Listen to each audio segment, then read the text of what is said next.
Nous allons voir dans cette capsule comment définir la matière. Donc nous avons deux échelles, l'échelle macroscopique, c'est ce qu'on peut voir, et l'échelle microscopique. On sait que la matière est composée d'entités chimiques, qui peuvent être des atomes, des molécules ou des ions. Attention, les ions vont fonctionner en paire d'ions. Un ion positif est associé à un ion négatif, car la matière est neutre. Donc si on prend le cas de l'air, on zoome à l'échelle microscopique, eh bien on remarque que l'air est composé de deux molécules. Donc, il est composé de deux entités chimiques moléculaires, de formule O2 pour le dioxygène et de formule N2 pour le diazote. Ici, l'air est composé alors de deux sortes d'entités chimiques moléculaires. On peut dire alors que l'air n'est pas une espèce chimique, car une espèce chimique, c'est en fait un ensemble d'entités chimiques identiques. Or là, nous avons deux sortes d'entités chimiques. Au cas de l'eau pure, à l'échelle microscopique, on remarque que l'on retrouve des entités chimiques moléculaires, que des molécules d'eau, de formule H2O. Ces molécules sont toutes identiques entre elles.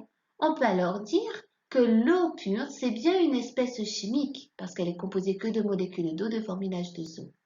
La formule alors de cette espèce chimique, ça va être H2O, et entre parenthèses, on va mettre son état, un L pour liquide. Donc ici le cuivre, donc à l'échelle macroscopique on voit un film de cuivre, mais lorsqu'on zoome à l'échelle microscopique, on remarque que ce film est composé d'une multitude d'atomes de cuivre. Donc le cuivre est composé d'une multitude d'entités chimiques atomiques de formule Cu. C'est donc bien une espèce chimique. Donc sa formule ce sera Cu et entre parenthèses on mettra S pour solide. L'eau sucrée maintenant, eh bien on remarque que l'eau sucrée est composée d'entités chimiques moléculaires de formule H2O, donc ça c'est pour l'eau, mais également d'entités chimiques moléculaires de sucre de formule C6H12O6.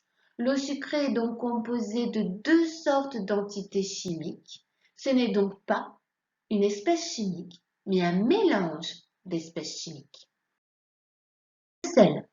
À l'échelle microscopique, on remarque qu'il est composé d'entités chimiques ioniques, les ions chlorure, Cl- en vert, et les ions sodium, Na+, en violet. On a vu tout à l'heure que les ions vont fonctionner par paire car la matière est neutre. Donc un ion chlorure sera associé à un ion sodium. Donc le sel est composé d'une seule sorte d'entité chimique, de formule NaCl. C'est donc bien une espèce chimique de formule NaCl et entre parenthèses on met son état, un S pour solide. Ce qu'il faut retenir de cette capsule.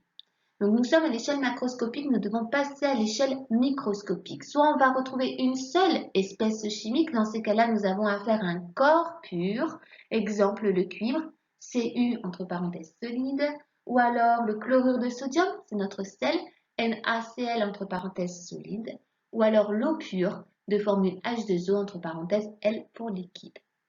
Ou sinon, c'est composé de plusieurs espèces chimiques. Dans ces cas-là, c'est un mélange, comme l'air, l'eau sucrée, l'acier, une boisson gazeuse.